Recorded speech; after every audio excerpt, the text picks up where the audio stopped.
North Korea యుద్ధంలోకి enter అయింది. Yes, మీరు విన్నది నిజమే. నార్త్ కొరియా యుద్ధంలోకి ఎంటర్ అయిపోయింది. నిన్న నార్త్ కొరియా సడన్గా దాదాపు 10 బ్యాలిస్టిక్ మిసైల్స్ని జపాన్ పైన వేసింది. ఈ మిసైల్స్ జపాన్ ఎకనామిక్ జోన్ దగ్గరికి వెళ్ళి పడ్డాయి. కిమ్ వేసిన ఈ మిసైల్స్కి అమెరికా, సౌత్ కొరియా అండ్ జపాన్లు ఒక్కసారిగా అలర్ట్ అయ్యాయి. మీరు ఇక్కడ ఆర్టికల్లో చూడవచ్చు. Japan activate crisis team as north Korea launches suspected ballistic missiles. జపాన్లోని ప్రజలందరికీ ఫోన్లో అక్కడి ప్రభుత్వం వార్నింగ్ సిగ్నల్స్ పంపడం మొదలుపెట్టింది. నార్త్ కొరియా మిసైల్స్ డైరెక్ట్గా జపాన్ పైన పడలేదు, కానీ జపాన్ ఎక్స్క్లూజివ్ ఎకనామిక్ జోన్కి దగ్గరగా పడ్డాయి. ఇక్కడ జపాన్ భయం ఏమిటంటే తమకు ప్రొటెక్షన్ కల్పించే అమెరికా ఇరాన్ యుద్ధంలో బిజీ అయిపోయింది. ఒక రకంగా ఆ యుద్ధంలో అమెరికా ట్రాప్ అయిపోయింది. అలాగే ఈ అమెరికా రష్యా యుక్రెయిన్ యుద్ధంలో కూడా బాగా ఇన్వాల్వ్ అయ్యింది. ఇప్పుడు అమెరికా అన్ని యుద్ధాల్లో ఇన్వాల్వ్ అయి బిజీగా ఉంది. ఇలాంటి టైంలో వాళ్ళు తమ మిత్ర దేశాలైన జపాన్ అండ్ సౌత్ కొరియా లాంటి దేశాలకు సెక్యూరిటీ ప్రొవైడ్ చేయలేని పరిస్థితి. దీన్నే నార్త్ కొరియా అడ్వాంటేజ్గా తీసుకొని ఇప్పుడు జపాన్ వైపు రిపీటెడ్గా 10 బ్యాలిస్టిక్ మిసైల్స్ని వేసింది. సడన్గా ఈ కిమ్కి ఏమైంది? ఎందుకు ఇతను జపాన్ని టార్గెట్ చేశాడు అంటే, రీసెంట్గా America and south Korea military కలిసి ఇదిగో ఈ ప్రాంతంలో మిలిటరీ డ్రిల్ చేశారు. దానికి రెస్పాన్స్గా నార్త్ కొరియా ఇప్పుడు మిసైల్స్ని ఫైర్ చేసింది. యాజ్ ఆఫ్ నౌ ప్రపంచం మొత్తం రియలైజ్ అయిన విషయం ఏమిటంటే, అమెరికా స్టార్టింగ్లో ఇరాన్ని తక్కువ అంచనా వేసింది. ట్రంప్ అనుకున్నట్టుగా ఇరాన్ సరెండర్ అవ్వలేదు. రివర్స్లో ఇప్పుడు ఇరాన్ అమెరికాకు పెద్ద ఛాలెంజ్గా మారింది. ఇరాన్ మిడిల్ ఈస్ట్లో ఉన్న అమెరికన్ మిలిటరీ బేస్లన్నింటినీ టార్గెట్ చేస్తూ డిస్ట్రాయ్ చేస్తుంది. అందుకే అమెరికా తమ మిలిటరీ బేస్లను కాపాడడానికి సౌత్ కొరియాలో ఇన్స్టాల్ చేసిన థర్డ్ ఎయిర్ డిఫెన్స్ సిస్టమ్ని మిడిల్ ఈస్ట్కి షిఫ్ట్ చేస్తుంది.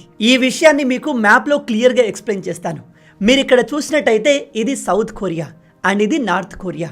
ఈస్ట్ వైపు ఉంది జపాన్ అండ్ ఈ మధ్యలో ఉన్నది సీ ఆఫ్ జపాన్. ఇప్పుడు ఈ నార్త్ కొరియా సీ ఆఫ్ జపాన్లో వరుసగా మిసైల్స్తో దాడి చేస్తుంది. నార్త్ కొరియా ఇంతకు ముందు కూడా ఇలా చాలాసార్లు చేసింది. కానీ ఈసారి నార్త్ కొరియా తమ మిలిటరీని కూడా యుద్ధానికి సిద్ధం చేస్తున్నట్టుగా కనిపిస్తుంది. ఈ విషయం మనకెలా తెలుసు బ్రో? నార్త్ కొరియాకు వెళ్ళి ఎవరైనా చూసారా అంటే, జనరల్గా నార్త్ కొరియాని అమెరికా అండ్ ఇతర దేశాలు శాటిలైట్స్ ద్వారా గమనిస్తూ ఉంటాయి. ప్రజెంట్ శాటిలైట్స్ ద్వారా గమనించిన విషయం ఏమిటంటే, నార్త్ కొరియా తమ మిలిటరీని ప్రిపేర్ చేస్తుంది. వీళ్ళు ఏదో పెద్ద యుద్ధానికి ప్లాన్ చేస్తున్నట్టుగా కనిపిస్తున్నారు. లేదా ఎలాగో ఇప్పుడు అమెరికా ఇరాన్ యుద్ధంలో బాగా బిజీ అయిపోయింది కాబట్టి ఈ విషయాన్ని అడ్వాంటేజ్గా తీసుకొని ఈ కిమ్ ఇప్పుడు జపాన్ని, సౌత్ కొరియాను బెదిరించే ప్రయత్నం చేస్తున్నాడు. దీనికి కారణం ఏమిటంటే, ఈ ఇరాన్ యుద్ధంలో అమెరికా ప్రపంచానికి చాలా బ్రూటల్గా ఎక్స్పోజ్ అయింది. ఇప్పటి వరకు ప్రపంచం అమెరికాను ఒక స్ట్రాంగ్ మిలిటరీ ఫోర్స్గా చూసేది. నిజానికి అమెరికా స్ట్రాంగే, కానీ మనం అనుకున్నంత స్ట్రాంగ్ కాదు అని ఇప్పుడు ఇరాన్ ప్రూవ్ చేసింది. ఇరాన్ తమ బ్యాలిస్టిక్ మిసైల్స్తో, షాహిద్ డ్రోన్స్తో అమెరికాకు విపరీతమైన నష్టాన్ని కలిగించింది. మీరు నమ్మరు, ఈ యుద్ధంలో అమెరికాకు ఇప్పుడు ప్రతిరోజు $1 బిలియన్ వరకు నష్టం వస్తుంది. అలాగే ఈ ఇరాన్ అమెరికా మిత్ర దేశాలైన గల్ఫ్ కంట్రీస్ని నాశనం చేసేందుకు డిసైడ్ అయినట్టుగా కనిపిస్తుంది. యుఏఈ, సౌదీ అరేబియాలో ఇలా మండుతున్న బిల్డింగ్స్ ఫొటోస్, వీడియోస్ ప్రతిరోజు వస్తున్నాయి. ఇప్పుడు దుబాయ్లో సిచ్యువేషన్ ఎలా అయిందో తెలుసా? అక్కడి ప్రభుత్వం గోల్డెన్ వీసా తీసుకొని ఆ దేశంలో సెటిల్ అయిన సిటిజన్స్కి దయచేసి నెగిటివిటీ స్ప్రెడ్ చేయకండి అని ఆర్డర్ వేసింది. అంటే వీళ్ళు చెప్పేది ఏమిటంటే, ఒకవేళ మీ చుట్టుపక్కల ఏదైనా మిసైల్ వచ్చి బిల్డింగ్ పైన హిట్ చేస్తే వాటికి సంబంధించిన వీడియోస్, ఫొటోస్ని ఇంటర్నెట్లో పెట్టకూడదు అని చెప్తుంది. ఎందుకంటే ఇప్పటి వరకు దుబాయ్కి ఒక మంచి ఇమేజ్ ఉంది. దుబాయ్ ప్రపంచంలోనే ఒక సేఫెస్ట్ సిటీ. ఇక్కడ ఇన్వెస్ట్ చేయడం ఒక బెస్ట్ ఆపర్చునిటీ అని అందరూ అనుకునేవారు. కానీ ఇప్పుడు దుబాయ్ ఇమేజ్ కంప్లీట్గా మారిపోయింది. దుబాయ్కి ఉన్న సాఫ్ట్ ఇమేజ్ మొత్తాన్ని ఇరాన్ డిస్ట్రాయ్ చేసేసింది. ఒకసారి మీరే ఆలోచించండి. మీ సిటీ చూడడానికి అద్భుతంగా ఉండవచ్చు, మీ బిల్డింగ్లను బంగారంతో చేసి ఉండొచ్చు, కానీ సేఫ్టీ లేకపోతే సడన్గా మీ సిటీ పైన డ్రోన్స్ వచ్చి పడతాయి, మిసైల్స్ వచ్చి పడతాయి అని తెలిసి ఎవరు కూడా అక్కడికి రావాలి అనుకోరు. ప్రజలు లగ్జరీ కన్నా ఎక్కువగా సేఫ్టీకి ప్రయారిటీ ఇస్తారు. సేఫ్టీ లేని లగ్జరీని ఎవరు కోరుకోరు. అమెరికా ఈ మిడిల్ ఈస్ట్ దేశాలను కాపాడే బాధ్యత తీసుకుంది, బట్ అందులో కంప్లీట్గా ఫెయిల్ అయింది. అమెరికా మిడిల్ ఈస్ట్లో ఉన్న తమ సొంత మిలిటరీ బేస్లనే కాపాడలేకపోతుంది. అందుకే ఇప్పుడు సౌత్ కొరియాలో తాము ఇన్స్టాల్ చేసిన థర్డ్ ఎయిర్ డిఫెన్స్ సిస్టమ్ని సౌదీ అరేబియాకి యూఏఈకి షిఫ్ట్ చేస్తోంది. దీనికి సంబంధించిన ఆర్టికల్ని కూడా మీరు ఇక్కడ చూడవచ్చు.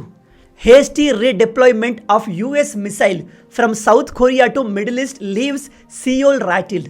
సియోల్ అంటే ఇక్కడ సౌత్ కొరియా రాజధాని. అంటే అమెరికా హరీగా తమ మిసైల్ డిఫెన్స్ సిస్టమ్ని సౌత్ కొరియా నుంచి మిడిల్ ఈస్ట్ దేశాలకు షిఫ్ట్ చేస్తుంది, అక్కడ తమ మిలిటరీ ఎయిర్ బేస్లను కాపాడడానికి. దీంతో సౌత్ కొరియా కన్ఫ్యూజన్లో పడిపోయింది. ఇప్పుడు వీళ్ళను కాపాడడానికి ఎటువంటి మెకానిజం లేకుండా పోయింది. ఎందుకంటే అమెరికా తమ మిసైల్ డిఫెన్స్ సిస్టమ్ని సౌత్ కొరియాలో ఇన్స్టాల్ చేసిందే ఆ దేశాన్ని కాపాడడానికి. అలాంటిది అమెరికా ఇప్పుడు ఆ డిఫెన్స్ సిస్టమ్ని ఆ దేశం నుంచి తొలగించడం, సౌత్ కొరియాను డిఫెన్స్లెస్ చేసేస్తుంది, తమ శత్రువుల ముందు వీక్ కంట్రీగా మార్చేస్తుంది. దీన్ని అడ్వాంటేజ్గా తీసుకుని ఇప్పుడు నార్త్ కొరియా కిమ్ మామ రెచ్చిపోతున్నాడు, సౌత్ కొరియాను జపాన్ను బెదిరిస్తున్నాడు. అందుకే అంటారు, దేశ డిఫెన్స్ విషయంలో ఇతర దేశాలపైన డిపెండ్ అవ్వకూడదు, మన దేశాన్ని మనమే కాపాడుకోవాలి, మనల్ని కాపాడడానికి ఎవ్వడూ రాడు. జపాన్ అండ్ సౌత్ కొరియాలు ఈ విషయాన్ని ఇప్పుడిప్పుడే రియలైజ్ అవుతున్నాయి. ఎందుకంటే వీళ్ళు తమ దేశ రక్షణ విషయంలో అమెరికా పైన చాలా హెవీగా డిపెండ్ అయ్యారు. ఇప్పుడు అమెరికా వీళ్ళను గాలికి వదిలేసినట్టుగా అయిపోయింది. ఇప్పుడు అమెరికా చేస్తున్న ఈ పనులు చూస్తుంటే చాలా క్లియర్గా తెలుస్తుంది, అమెరికా ఇరాన్ని తక్కువ అంచనా వేసింది. కేవలం 2 రోజుల్లోనే ఇరాన్ని ఓడిస్తాము అని విర్రవీగిన ట్రంప్ ఇప్పుడు తన సొంత మిలిటరీ బేస్లను కాపాడలేకపోతున్నాడు. ఈ Donald Trump second time president అయిన తర్వాత మేము మీకు సెక్యూరిటీ ప్రొవైడ్ చేస్తాము అని జపాన్ అండ్ సౌత్ కొరియా నుంచి ఇంతకు ముందు కంటే ఎక్కువ డబ్బులు తీసుకున్నాడు. అలాంటిది ఇప్పుడు ట్రంప్ మిడిల్ ఈస్ట్లో ఉన్న తమ మిలిటరీ బేస్లను కాపాడడానికి సౌత్ కొరియాలో ఉన్న మిసైల్ డిఫెన్స్ సిస్టమ్ని షిఫ్ట్ చేస్తున్నాడు. దీన్ని చూసి సౌత్ కొరియా ప్రజలు భయాందోళనకు గురవుతున్నారు. లిటరల్లీ సౌత్ కొరియా ప్రెసిడెంట్ పబ్లిక్లోకి వచ్చి ప్రజలకు ధైర్యం చెప్పాల్సిన అవసరం ఏర్పడింది.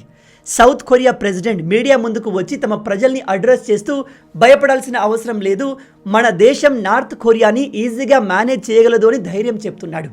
ఇలా ప్రెసిడెంట్ బయటకు వచ్చి ధైర్యం చెప్పినప్పుడు ప్రజల్లో కాస్త భయం తగ్గుతుంది. కానీ సౌత్ కొరియా ప్రభుత్వానికి ఇప్పుడు అమెరికా పైన నమ్మకం తగ్గిపోయింది. దేశ సెక్యూరిటీ విషయంలో అమెరికాను నమ్ముకోవడం సరైన నిర్ణయం కాదు అని ఇప్పుడు సౌత్ కొరియా రియలైజ్ అవుతుంది. మీరు ఇక్కడ ఆర్టికల్లో చూడవచ్చు, సౌత్ కొరియా ఈజంట్ హ్యాపీ. తమ దేశాన్ని కాపాడడానికి ఇన్స్టాల్ చేసిన మిసైల్ డిఫెన్స్ సిస్టమ్ని ఆ దేశం నుంచి షిఫ్ట్ చేయడం సౌత్ కొరియాకు నచ్చలేదు. ఇక్కడ సౌత్ కొరియా భయం ఏమిటంటే, ఒకవేళ ఇరాన్ యుద్ధం ఇలాగే ఇంకో 4-5 నెలలు కంటిన్యూగా జరిగిందే అనుకోండి, అప్పుడు అమెరికా ఇరాన్ని తమ కంట్రోల్లోకి తేయడానికి మిలిటరీని కూడా డిప్లాయ్ చేయాల్సి ఉంటుంది. అప్పుడు అమెరికా సౌత్ కొరియా జపాన్లో ఉన్న తమ మిలిటరీని కూడా అక్కడి నుంచి తొలగించి మిడిల్ ఈస్ట్లో డిప్లాయ్ చేస్తుంది. అలాంటి సమయంలో ఈ 2 దేశాలు కంప్లీట్గా డిఫెన్స్లెస్గా మారుతాయి. ఎందుకంటే వీళ్ళు కంప్లీట్గా అమెరికా వెపన్స్ పైన, అమెరికన్ ఆర్మీ పైన డిపెండ్ అయి ఉన్నారు. తమ దేశాన్ని కాపాడడానికి వీళ్ళు అమెరికాకు ప్రతి సంవత్సరం బిలియన్స్ ఆఫ్ డాలర్స్ని ఇస్తున్నారు. కానీ ఇప్పుడు అమెరికా ఇరాన్ని కంట్రోల్ చేయడానికి తమ వెపన్స్ని, మిలిటరీ మొత్తాన్ని జపాన్ అండ్ సౌత్ కొరియా నుంచి మిడిల్ ఈస్ట్కి షిఫ్ట్ చేస్తుంది. దాంతో ఈ 2 దేశాలు డిఫెన్స్ సిస్టమ్ లేకుండా ఎక్స్పోజ్ అవుతున్నాయి. ఇప్పుడు దాన్నే నార్త్ కొరియా అడ్వాంటేజ్గా తీసుకొని ఈ ప్రాంతం మొత్తాన్ని డామినేట్ చేసే ప్రయత్నం చేస్తుంది. ఇప్పుడు north Korea missiles Japan exclusive economic జోన్కి దగ్గరగా పడ్డాయి. అమెరికా ఇలాగే ఇరాన్లో బిజీ అయిపోతే రేపు నార్త్ కొరియా మిసైల్స్ డైరెక్ట్గా జపాన్ పైన కూడా వేయచ్చు. ఆ అవకాశం లేకపోలేదు. ఇప్పుడు మీలో కొందరికి డౌట్ రావచ్చు, ఎందుకు బ్రదర్ ఈ దేశాలు నార్త్ కొరియాకు భయపడుతున్నాయి? మీరు ఇక్కడ దేశాల సైజును చూస్తే సౌత్ కొరియా కూడా ఆల్మోస్ట్ నార్త్ కొరియా సైజులోనే ఉంది. జపాన్ ఈ రెండింటికన్నా పెద్దగా కనిపిస్తుంది. అలాంటప్పుడు ఈ కిమ్ గాడికి ఈ 2 దేశాలు ఎందుకు భయపడుతున్నాయి అనిపించవచ్చు. ఎందుకు అంటే నార్త్ కొరియా దగ్గర న్యూక్లియర్ వెపన్స్ ఉన్నాయి, ఈ 2 దేశాల దగ్గర లేవు. అలాగే నార్త్ కొరియా రూలర్ ఈ కిమ్ జాంగ్ ఉన్ ఒక డిక్టేటర్. వీడు ఏం చేసినా అడిగేవారు ఉండరు. ప్రజెంట్ వీడి దగ్గర లేని వెపన్స్ లేవు. అడ్వాన్స్ మిసైల్స్ ఉన్నాయి, న్యూక్లియర్ మిసైల్స్ ఉన్నాయి, అండ్ చైనా నుంచి, రష్యా నుంచి తీసుకున్న అడ్వాన్స్ వెపన్స్ టెక్నాలజీ కూడా ఉంది. సో మిలిటరీ పరంగా ఈ north Korea Japan and south Korea కంటే కూడా పవర్ఫుల్. మనందరం జపాన్ టెక్నాలజీ విషయంలో చాలా అడ్వాన్స్గా ఉంటుంది అని విన్నాము, అది నిజమే. కానీ పాపం జపాన్ వాళ్ళు ఆ టెక్నాలజీని వెపన్స్ పైన, డిఫెన్స్ సిస్టమ్ పైన అప్లై చేయలేదు. ఎందుకంటే వీళ్ళు ఇప్పటి వరకు తమ దేశ రక్షణ విషయంలో అమెరికా పైన డిపెండ్ అయి ఉన్నారు. కానీ ఇప్పుడిప్పుడే జపాన్ సొంత డిఫెన్స్ సిస్టమ్ పైన పనిచేస్తుంది. జపాన్ కూడా రాబోయే రోజుల్లో న్యూక్లియర్ వెపన్ని తయారు చేయబోతుంది. జపాన్ తలుచుకుంటే వాళ్ళు న్యూక్లియర్ వెపన్స్ని వెంటనే తయారు చేసుకోగలరు. ఎందుకంటే టెక్నాలజీ పరంగా ఆ దేశం దగ్గర ఆ కెపాసిటీ ఉంది. కానీ జపాన్ దగ్గర న్యూక్లియర్ వెపన్స్ రావడం ఈ నార్త్ కొరియాకి అండ్ చైనాకు అస్సలు ఇష్టం లేదు. అందుకే చైనా కూడా ఈ జపాన్ని రెగ్యులర్గా టార్గెట్ చేస్తూ ఉంటుంది. ఒకవేళ ఈ ప్రాంతంలో అమెరికా యాక్టివ్గా లేదు అని గ్రహించి నార్త్ కొరియా ఈ జపాన్, సౌత్ కొరియా దేశాలపైన అటాక్ చేస్తే అమెరికా ఈ దేశాల్ని కాపాడడానికి నార్త్ కొరియాకు అగెన్స్ట్గా కూడా కొత్త యుద్ధాన్ని స్టార్ట్ చేయాల్సి వస్తుంది. ఒకవేళ ఆ యుద్ధం మొదలైతే న్యూక్లియర్ వార్ ఖచ్చితంగా మొదలవుతుంది. ఎందుకంటే ఈ కిమ్ జాంగ్ ఉన్కి మనుషుల ప్రాణాలు అంటే విలువ లేదు. వీడికి తిక్కలేస్తే చిన్న చిన్న మిసైల్స్ ఎందుకు అని డైరెక్ట్గా న్యూక్లియర్ వెపన్స్ని యూజ్ చేస్తాడు. నార్త్ కొరియా చాలా చిన్న దేశం. అమెరికా ఈ దేశాన్ని యుద్ధంలో పూర్తిగా డెస్ట్రాయ్ చేస్తుంది. కానీ ఆ ప్రాసెస్లో అమెరికా కూడా నాశనం అయిపోతుంది. ఎందుకంటే ఈ కిమ్ దగ్గర వందల న్యూక్లియర్ వెపన్స్ ఉన్నాయి. వాడు చచ్చేలోపు వాటన్నిటినీ అమెరికా పైన వేసేస్తాడు. అమెరికా అన్నిటినీ ఎలాగో ఆపలేదు. ఒక 5-10 న్యూక్లియర్ మిసైల్స్ అమెరికా మీద పడ్డా ఆ దేశం నాశనం అయిపోతుంది. ఈ రెండు దేశాలు న్యూక్లియర్ యుద్ధాన్ని స్టార్ట్ చేస్తే ఆబ్వియస్లీ అది ఈ రెండు దేశాలకే పరిమితం అవ్వదు. ఇందులో రష్యా, చైనాలు కూడా ఇన్వాల్వ్ అవుతాయి. మెల్లగా ఇది ఒక అతిపెద్ద అండ్ ప్రపంచం ఇప్పటి వరకు చూడని బ్రూటల్ న్యూక్లియర్ వరల్డ్ వార్గా మారుతుంది. అదే మన ప్రపంచానికి అంతం కూడా కావచ్చు. మొత్తంగా ఈ కిమ్ గాడు మన యుగాంతానికి పునాదులు వేయగలడు. ఇక్కడ ఇంకో ముఖ్యమైన విషయం ఏమిటంటే ప్రపంచంలో ఎటు చూసినా యుద్ధాలు జరుగుతున్న ఈ సమయంలో ఫేక్ న్యూస్లు కూడా వేగంగా స్ప్రెడ్ అవుతున్నాయి. ఇవి చాలా డేంజరస్. ఉదాహరణకి ఈ ఆర్టికల్ చూడండి. ఇందులో చెప్తున్నారు ఇజ్రాయిల్ ఇరాన్లో ఉన్న నార్త్ కొరియా ఎంబసీ పైన దాడి చేసింది. ఇప్పుడు నార్త్ కొరియా ఇజ్రాయెల్ని టార్గెట్ చేస్తుంది అంటూ ఫేక్ న్యూస్లు స్ప్రెడ్ చేస్తున్నారు. ఇందులో ఎటువంటి వాస్తవం లేదు. అండ్ ఇంకో న్యూస్లో ఇరాన్ కావాలని మన ఇండియన్ షిప్ని అటాక్ చేసింది అంటూ ఫేక్ న్యూస్లు స్ప్రెడ్ చేస్తున్నారు. అది కూడా కంప్లీట్గా అబద్ధం. ఇరాన్ మన దేశానికి చెందిన ఏ షిప్ పైన దాడి చేయలేదు. నిజం చెప్పాలంటే ఇరాన్ స్ట్రేట్ ఆఫ్ హార్మోజ్ నుంచి మన షిప్పుల్ని ఒక్కొక్కటిగా రిలీజ్ చేస్తుంది. మనకు రావాల్సిన గ్యాస్ అండ్ క్రూడ్ ఆయిల్ మన ఇండియాకు మెల్లమెల్లగా చేరుతుంది. ఇప్పటి వరకు ఆల్రెడీ ఇరాన్ మన దేశానికి చెందిన 2 షిప్పుల్ని రిలీజ్ చేసింది. ఇరాన్ ఇండియాకు సపోర్ట్గా మాట్లాడుతుంది. మేము ఇండియా సఫర్ అవ్వాలి అనుకోవట్లేదు అని మన షిప్పుల్ని వదిలేస్తున్నారు. అండ్ మన దేశంలో ఉన్న కొంతమంది ఎల్పిజి గ్యాస్ విషయంలో కూడా చాలా ఫేక్ న్యూస్లు స్ప్రెడ్ చేసి ప్రజల్లో ప్యానిక్ని క్రియేట్ చేస్తున్నారు. ఎస్, ఎల్పిజి గ్యాస్ షార్టేజ్ మన దేశంలో కాస్త ఏర్పడింది. కానీ దాని ఎఫెక్ట్ సాధారణ ప్రజలపైన ఉండదు. ప్రభుత్వం ప్రజలకు ఎల్పిజి గ్యాస్ అవైలబుల్ ఉండేలాగా అన్ని చర్యలు తీసుకుంటుంది. కానీ కొంతమంది ఈ గ్యాస్ అవైలబుల్ లేదు, రాబోయే రోజుల్లో దొరకదు అని ఫేక్ న్యూస్ని స్ప్రెడ్ చేయడంతో ప్రజలు ఒక్కసారిగా గ్యాస్ డిస్ట్రిబ్యూషన్ ఆఫీసులకు వెళ్ళి భారీ మొత్తంలో కొనడంతో ఒక ఆర్టిఫిషియల్ షార్టేజ్ క్రియేట్ అవుతుంది. దయచేసి అలా చేయకండి.